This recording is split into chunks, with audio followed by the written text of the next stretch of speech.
বিভিন্ন উৎস থেকে তেল আমদানি অব্যাহত থাকায় জ্বালানির সংকট কমেছে, গ্রাহকদের ভোগান্তিও কমেছে কিছুটা।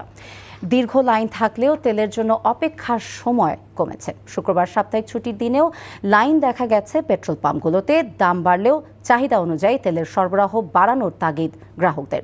আপেল শাহরিয়ারের রিপোর্ট। কিছুদিন আগেও রাজধানীর রমনা ফিলিং স্টেশনের সামনে দীর্ঘ সারি দেখা যেত।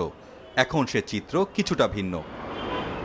10-12 ঘন্টার অসহনীয় ভোগান্তি আর বিড়ম্বনা কমে আসলেও এখন 2 থেকে 3 ঘন্টা লাগছে তেল নিতে। 3-4 দিন আগেও আমরা এরকম প্রচুর লাইনে ছিল, আজকে দেখা যাচ্ছে খুব ইজিলি তেল পেয়ে যাচ্ছি। এবং নর্মালি তো ধরেন 1000 টাকার তেল দিত, আজকে 2000 টাকার তেল আমরা পেয়েছি। বেশিক্ষণ সময় আমার লাগে নেই, আমার 20 মিনিট সময় লাগছে।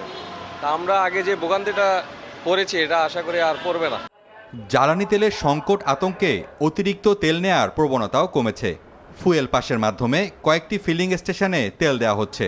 স্বচ্ছ ও আধুনিক ব্যবস্থাপনার মাধ্যমে জ্বালানি সরবরাহ স্বাভাবিক রাখতে এ সেবার ইতিবাচক প্রভাব পড়েছে।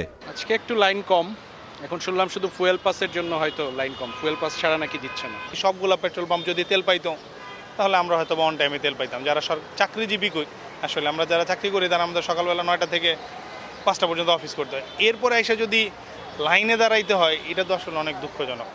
সরকার ফিলিং স্টেশনগুলোতে জ্বালানি তেলের সরবরাহ বাড়িয়েছে, তবে শুক্রবারে ডিপো থেকে তেল না দেওয়ার অভিযোগ করেছে পেট্রোল পাম্প কর্তৃপক্ষ। অন্য সময় আমরা 18,000 তেল দেয়, 27,000, কালকে আমরা 31,500 তেল দিছে। দিলে কেউ আজকে আবার বন্ধ করে দিছে। শুক্রবার তেল দেয় নাই, আজকে দিব না। এটা আবার একটু চাপ বাড়ার সম্ভাবনা আছে, যেহেতু কালকে তেল পাইবো না, আজকে বিকালে তেল পাইবো না। রাজধানীর বাইরেও কমেছে তেলের জন্য অপেক্ষার line. Apple Shahriar, NTV news, Dhaka.